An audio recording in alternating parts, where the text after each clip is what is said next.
Welcome to the Work in Process podcast. Thank you so much for joining me again today on this episode. And I'm so glad to be having you on here. If you have been getting insight and value from the previous episode, please do well. It's an appeal. Share it with family, share it with friends, share it with relatives that you also think they can benefit from this episode, that they can get, energy also from the insights and the value that is being shared on these several episodes.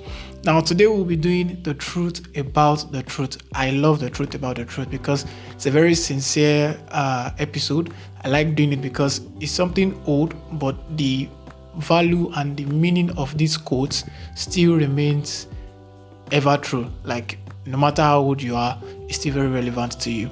So today we'll be doing you snooze, you lose, and then first thing first.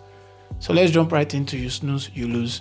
And this truth is so common in this generation because basically there's this hustle and bustle culture in this generation. We want to make it, we want to, work hard so that we can make some money here or there. And you hear people saying up and down, you snooze, you lose, you snooze, you lose. And that's because they are trying to encourage each other, like keep working or no go lose guard or, don't lose focus, you snooze, you lose. But I now did my research on this quote, on this phrase, because I know it's a very popular phrase, so I had to do my research. Okay, how long has this phrase been for? Then I discovered that it could be dated back to the 20th century, and I made a shocking discovery that it could actually even be traced back to biblical times, from the book of Proverbs, where he warned people against sleeping too much, a little sleep, a little slumber, social poverty, jump upon you like a bandit in the night. That scripture, that was where they coined that phrase, you snooze, you lose. That was where they coined it out from. And I was like, oh, wow. So this phrase has been that ancient and is still relevant till this day. Now, I've come to realize that the phrase was not talking about, it was not saying there's anything bad with sleeping too much or taking a nap. It's just saying when sleeping becomes an uncontrollable habit, when you don't know how to focus, you've not practiced focus, lack of focus become an uncontrollable habit that you have, then there's a problem. You're going to lose out. You're going to lose out on opportunities, relationships. You're going to lose out on contracts. You're going to lose out on deals. You're going to lose out on ideas. So the book of Proverbs is very good. If you read that book consistently, you naturally start thinking in a different way compared to the way people are thinking. So a little sleep, a little slumber. So that means you are not stable, you are not focused.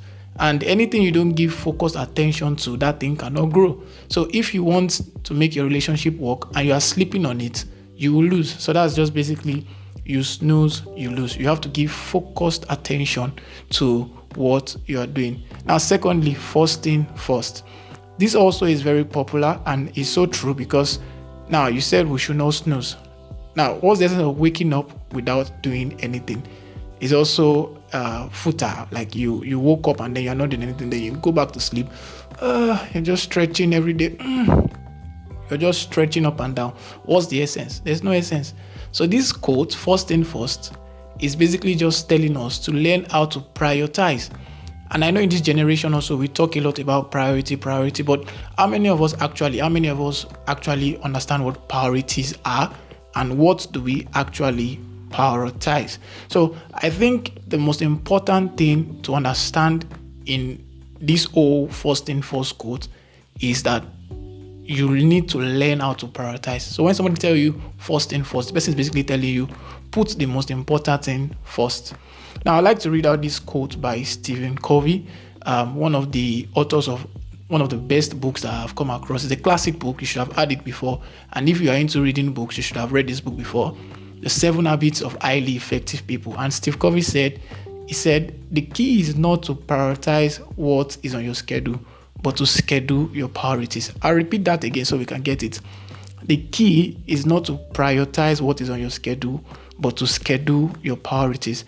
And I think the first thing first and the major priority you should have and what is most important to you should be time with your maker, time with God, time with the creator of heaven and the earth. That should be your major priority anytime you wake up first.